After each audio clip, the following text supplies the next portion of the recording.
একজন অমুসলিম ভাই আছেন। আপনি কি অমুসলিম? হ্যাঁ ভাই, আপনার প্রশ্ন করুন। হ্যাঁ।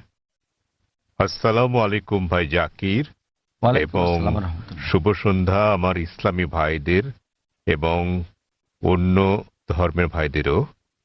আমার নাম রামজি জয়রা আমান। আমি আমেরিকার একজন টেকনোলজিস্ট, সেখানে প্রায় ৩৫ বছর ধরে বাস করছি। আর গত ৩ বছর ধরে আমি আধ্যাত্মিকতা চর্চা করছি আমার জীবিতকালেই একটা আত্মিক মুক্তির উদ্দেশ্যে।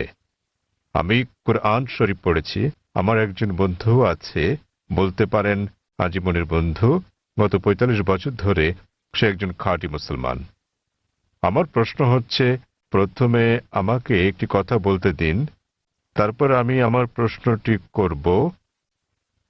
আমরা যখন কিছু বুঝতে চাই, হোক সেটি ধর্ম নিরপেক্ষ অথবা ধর্মীয়, আমরা বই পড়ে সেটি জানি, কিন্তু যখন আমরা বইটি পড়ি আমরা সেটা বুঝে বুঝেই পড়ি। তাই যদি হয়, তাহলে কেন প্রায় ১ ঘন্টা ধরে আপনার ছেলে বক্তৃতা করেছিল কোরআন বুঝে পড়ার বিষয়ে, বিশেষত সৌদি আরবের ভাষা আরবি ভাষার বিষয়ে? কেননা আমি যা অনুভব করি এবং চর্চা করি যে কোরআন ভাষার অনেক ঊর্ধ্বে, তো প্রত্যেক মুসলমানের আরবি ভাষা শিখতে হবে। বিষয়টা আমার কাছে কিছুটা জোর জবরদস্তিমূলক মনে হয়েছে। কোরআন কি তাই বলে? ভাই একটা ভালো প্রশ্ন করেছেন। বললেন যে তিনি আধ্যাত্মিকতা শিখতে চান এবং তিনি কোরআন পড়েছেন, কিন্তু তিনি বুঝতে পারেননি যে কেন একটা বক্তৃতা যা ফারিক নায়েক করেছিল আমার ছেলে কোরআন বুঝে পড়ার জন্য আরবি ভাষা শেখার গুরুত্ব নিয়ে, আর এটা কেন আবশ্যিক। আপনি যদি আমার ছেলের পুরো আলোচনাটা শুনে থাকেন, সে কখনো এটা বলেনি যে প্রত্যেক মুসলমানের জন্য আরবি শেখা আবশ্যিক। সে কখনোই বলেনি। আরবি জানাটা বেহেশতে যাওয়ার জন্য পূর্ব শর্ত নয়, কারণ আমি নিজেও আরবি জানি না। আমি নিজেও আরবি একটা ভাষা হিসেবে শিখে নিয়ে এদিক সেদিকে একটু একটু বুঝতে পারি। আমি আরবি ভাষা জানি না, কিন্তু আমার ছেলে জানে মাশাআল্লাহ। সে আমার চেয়ে ভালো জানে। সে কোরআন সরাসরি অনুবাদ করতে পারে, আমি পারি না। কিন্তু তার আলোচনায় যদি আপনি শুনে থাকেন, সে বলেছিল যে যদি আপনি আরবি না জানেন কমপক্ষে অনুবাদটা পড়েন। তো তার বক্তব্য ছিল কোরআন বুঝে পড়া উচিত, আর প্রশ্ন ছিল আল কোরআন কি বুঝে পড়া উচিত, হ্যাঁ অথবা না। আর উত্তর ছিল হ্যাঁ। সে বলেনি যে একজন মানুষের আরবি জানা আবশ্যক। সে বলেছিল আপনার কমপক্ষে অর্থ বুঝে পড়া উচিত কোরআন। আর কোরআন বুঝে পড়ার সবচেয়ে ভালো উপায় হচ্ছে আরবিকে ভাষা হিসেবে শেখা।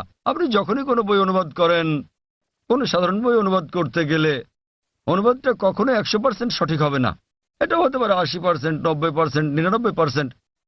ভাষাটা যত বেশি কঠিন হবে, যত বেশি বিশুদ্ধ হবে, অনুবাদ তত বেশি কঠিন হবে।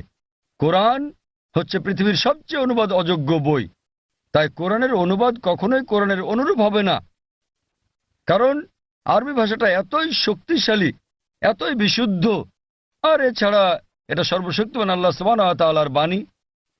এই কারণেই সর্বোৎকৃষ্ট উপায় হচ্ছে আরবিকে ভাষা হিসেবে শেখা।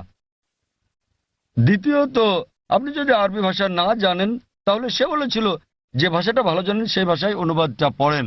আপনি ইংরেজি জানলে ইংরেজিতে পড়ুন, তামিল জানলে তামিলে পড়ুন, হিন্দি জানলে হিন্দিতে, বাংলায় জানলে বাংলায় কোরআনের অনুবাদ পড়ুন। সে যা বলেছিল তার মূল বক্তব্য ছিল কোরআন পড়ুন অর্থ সহকারে। এখন এই প্রশ্নটা একজন সাধারণ মানুষের পক্ষে খুবই স্বাভাবিক। আপনার প্রশ্ন ছিল কেন একজন মানুষ বলবে যে বইটি অর্থ বুঝে পড়ো? অর্থ তো বোঝাই গেছে। যখনই কোনো বই পড়া হয় সেটি তো অর্থ বুঝেই পড়া উচিত। কিন্তু আপনি বুঝতে পারেননি যে মুসলিম সম্প্রদায়ের মধ্যে দুঃখজনকভাবে, যেমনটা আমার ছেলে বলেছে, যে শতকরা ৮০%-এরও বেশি মুসলমান আরব নন এবং তারা আরবি ভাষা জানেন না। এখানে নবীর একটা হাদিস আছে, তিনি বলেছেন যদি তোমরা কোরআন তিলাওয়াত করো তো সব পাবে।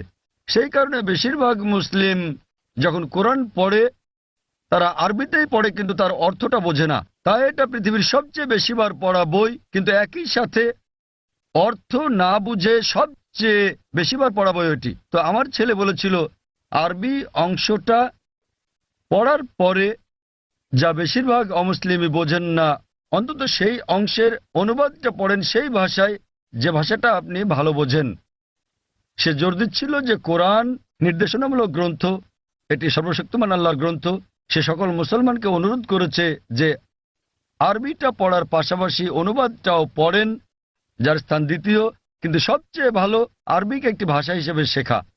কেননা আপনি যদি আরবি জানেন এবং শুদ্ধ ভাষা জানেন, যা আমরা আমাদের স্কুলে শেখাই, ইসলামিক ইন্টারন্যাশনাল স্কুল বোম্বে এবং ইসলামিক ইন্টারন্যাশনাল স্কুল চেন্নাইতে, তাহলে সংযোগ সূত্র পেয়ে যাবেন এবং কোরআনের অর্থ বোঝাটা আরো ভালোভাবে হবে।